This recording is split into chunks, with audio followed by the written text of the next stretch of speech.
So you're telling me you put on 24 kilos on purpose over 18 months to then get rid of the same 24 kilos in 7 months? Yes, that's exactly what I'm saying. Madam Toastmaster, fellow Toastmasters, and very welcome guests. Now you may be thinking, why on earth did I put myself through this arduous journey? Well, in order to answer this, I need you to take you back to where it first began. The 1st of January 2019, and there I am, writing down my goals. And the health goal comes up. It's copy and paste from the last 10 years. Nothing special, just the arms of Arnie and the abs of Brad Pitt. Something to strive for, right? And then I come across my friend who has transformed his body and he's in amazing shape thanks to his transformation coach. And I said to myself, I need to get myself one of these. Mainly to change people from saying, Nickel, you go to the gym? Question mark. To, Nickel, you go to the gym. Full stop, end off, drop the mic. Because I'd only been going to the gym for the past 10 years. And according to the body mass index, I was metabolically obese normal weight. AKA skinny fat. And what is that? That's the worst of both worlds. No six pack and no muscle. So let the journey begin. Now in the first 10 weeks, I lost 10 kilos. And there wasn't much of me to lose in the first place. Has anybody watched E.T. over here? Remember that scene when he's riding the bike above the moon beside him? Yeah? That was me. Minus the bike, but I had a dream of building the body. So you may be thinking, why on earth did you drop 10 kilos if you wanted to gain the muscle? Well, very simple. It wasn't the weight I was dropping, it was the body fat. I needed to drop all of that ahead of the mighty bulk. Now, with the bulk, there comes a lot of eating. There's personal bests in the gym as well as personal bests on the plate. And I remember going to the supermarket at the checkout till, 3 kilos of bananas, 2 dozen eggs, 1 kilo of peanut butter, and the cashier says, "Oh, you're making pancakes for the family?"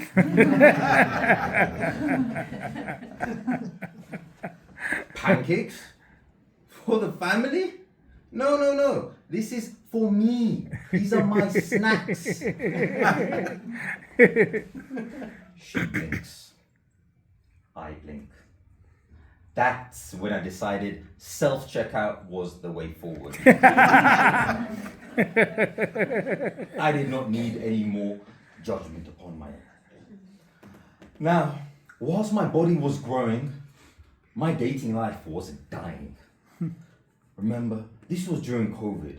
Times were tough as they were already, let alone being a self-proclaimed catfish.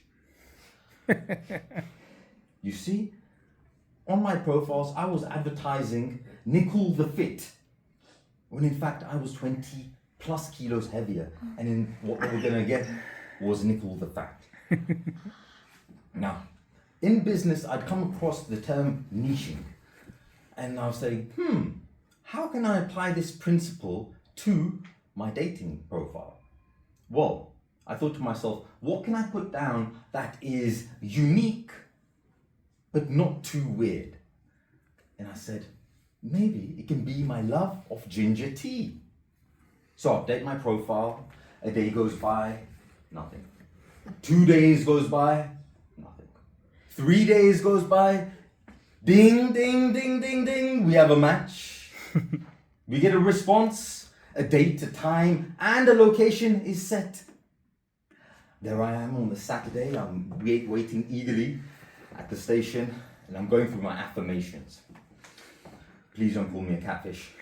Please don't call me a catfish. Please. Don't call me a catfish. I get a tap. Hey, Nickel. She recognizes me. That's a good start. An hour goes by into the date. She doesn't mention my weight. 2 hours goes by.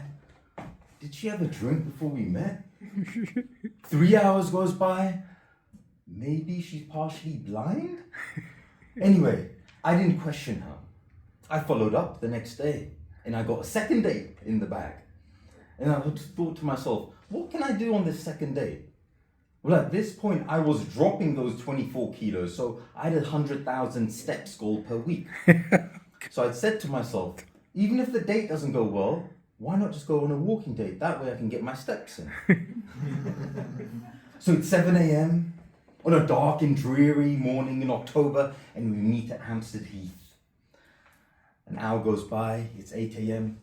Hey, I just need to check my emails. I have no emails to check. I check my pedometer. 5,000 steps. Is that it? Need to pick up the pace. Oh, have you gone to the north of the Heath? Best sunrise views ever. But we need to get there quickly. We walk. And she keeps up. She keeps up. Not just at that walk, but week after week, month after month, and year after year. And from those frosty morning walks in Hampstead Heath, to climbing the cliffs and the coves in Cornwall, to adventuring through the jungle, chasing waterfalls and rainbows in Nicaragua, to walking above the clouds in Tanzania. What started as a transformation out of pure frustration turned into a journey of self-discovery, of finding out what I'm truly made of. Not just muscle, but perseverance, discipline, and self-inspiration.